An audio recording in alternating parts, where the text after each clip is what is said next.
Yo, it's Joe and you're tuned in to Witty, Smitty News. Huh?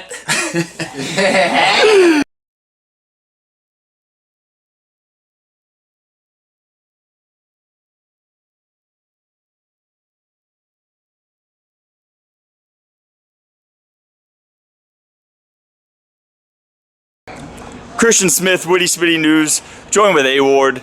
This guy's been battling 11 months, just had a classic with Real Deal. Yes, you heard that right. 11 months, classic with Real Deal. Recap the battle. Crazy battle. Battle of the night by most everybody that I've seen online so far. Real Deal took me very, very seriously, which is always a compliment.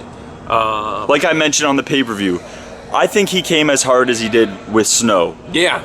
And like I said, you didn't snow it. Yeah. You came A-Ward and killed it. Exactly. And it made for just a crazy back and forth. The rebuttals, the content. You know, he really did his research on me. A lot of personals, you know, some angles, and vice versa. I just think that, you know, his he really showed he's a veteran on that stage and just how he adapted to different things, and it just made for a great battle, man. It made for a great battle. People say 2-1 either way. I'm not mad at that. If I could paint a picture of exactly what I wanted this battle to be, it was like that. That's what it was. Yeah. So by far your biggest battle of the date, as we mentioned.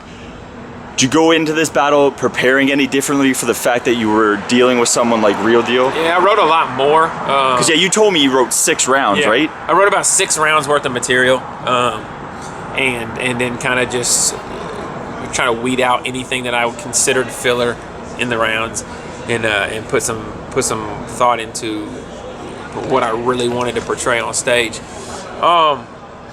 So preparation-wise, it still was about the same amount of time I normally have for battles. I just knew that certain lines that hit hard with certain people, I mean, you can't just say the same thing to Real Deal. You know, you can't just say the same 1-2 punch. You have to reinvent something. You have to grab the crowd somehow. So I think that I was just overly critical. I upped my sparring partners. Not that, you know, the local guys that you spar with, or, you know, but you have to spit these kind of bars to people who know main stages, and so I was able to, you know, kind of get constructive criticism from a lot of guys that have been on these platforms before, and I think that helped out a lot. Now, being the only true rookie on Team Gully, did you feel more pressure going into the battle, feeling that? Yeah, carried the weight of that, because, you know, you go in and you don't have a good battle, and then you deal with the online and the comments that say I should have been selected, or he's on, you know, I've put in this work, or I've put in that work. Yeah, that brings me to my next question. Did you catch any hate from the other GZ battlers then? Not necessarily. Or more so fans? Yeah, I think some fans said, you know, why isn't this person on there and why isn't that person on there? I think King of the Dot did a great job business-wise trying to set up everybody who deserved a shot to the best of their ability, and I think they put together 6 great battles tonight. I don't think you could have just substituted somebody else who might have deserved that shot into one of these battles and it would have made sense. But no, I didn't catch any flack from any of the battlers. But yeah, there's some people that kind of like, you know. So this is your second battle down here, obviously the franchise battle, another classic. That was actually the first GZ battle to get moved up to the main page since Rum Nitty and Danny Myers. So what does that mean to you? I mean, that battle's considered, some people, that's the best battle of all time, top 3, top 5, definitely top 10. So what does that mean to you guys? It's a great company to be in, obviously. It shows the work ethic that I think this new wave of battler has, that I think that the game is lacking. If franchise and myself did not deliver on the energy of what we delivered on and take it as serious as what we did, even with the content, you know, the delivery, the performance, and everything else that encompasses battle rap, you know, was there. And so I think it just kind of showed artists and other GZ battlers and up-and-comers like that plateau of what it needs to be considered good enough to be in this position. So it's a measuring stick. So, like I said, great company, humbling, you know, and just overall a great experience, and to be able to have that, you know, hey, I'm on the main page, you know. It's fire. It's crazy, man. It's crazy, and now you're gonna have both your battles on the main page. Yeah.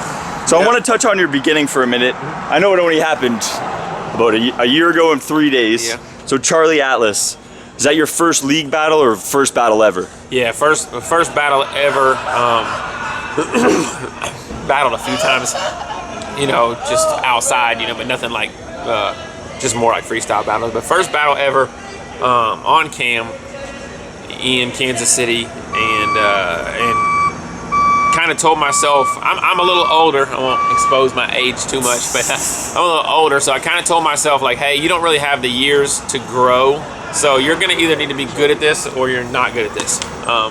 And so kind of went from that. Charlie Atlas dropped and was like, yo, you might really be good at this. And, you know, here we are a year later. So what was it that even got you into battle, man? What was the first battle you saw, the battle where you were like, yo, I need to try this? Dude, I can't remember the first battle I saw. My brother Cannon, my older brother who battles too, he put me on to battle rap probably in 2001, 2000. We've been watching battles for so long.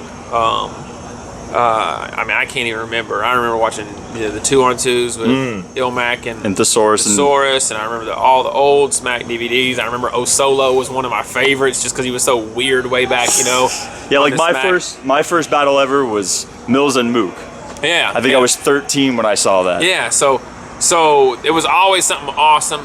When I started doing music and I started doing like spoken word and poetry venues and different things like that, I noticed that my love for battle rap had really kind of dove into my writing. And it's like, yeah, now I'm kind of starting to write with a battle rapish tint. And then as I performed on different stages and I began winning poetry competitions and different things like that, people were like, you know what, like you sound like a battle rapper. And I'm just like, well, I do watch battle rap. And then I was like, you know what, maybe this is a good idea, you know? So that's kind of where it started. So what's next? Who you got in mind? I mean, man, it's a tough question. Who do you go from when you just battle Real Deal, right? Exactly. Where do you go? You know, do you say, hey, I appreciate the shot. I know that, you know, I had a classic with Real Deal. Now give me Sharon or something like that. Somebody that's great, but no, I don't think you go there. See, I think you kill Sharon, though. Yeah. I think you test your pen in a different angle and a different platform, you know, whether it be the bunker, whether it be... I'd like to see you and JC. Yeah, something like that. You know, whether it be like a multi guy now, you know, I haven't really battled anybody that's like big on multis. You know, Real Deal is kind of a big setup guy. I love scheming. You know, whether sometime down the road me and Chilla meet. I interviewed Chilla. He was impressed with you. He mentioned you. Yeah. I said, who would be a guy you'd want to battle on a card like this, and he said you. Yeah. So those are the options there. Basically, this tonight was an interview. You know, every battle's an interview, and. Wow, that's a really good analogy, to be honest. Every battle's an interview, and both battlers can get a new job and a better job. You know, this whole win-loss idea is like, you know, like he gets the job. It's not like that. You know, we can, you know, Real Deal can get a big look on Blackout, and I can get a big look on Blackout. You know, that's how it works. But yeah, put my foot in the door for maybe an event like Blackout, maybe a bunker event, something like that, and we'll go from there. So, well, A-Ward, Witty Smitty News, like I said, man, great battle. Appreciate you come with it every time out here. I got nothing but good things to say about you, man. Hunger, you know, and keeping the culture alive. This is the kind of stuff that we need. Gully versus Gannick was just a breath of fresh air.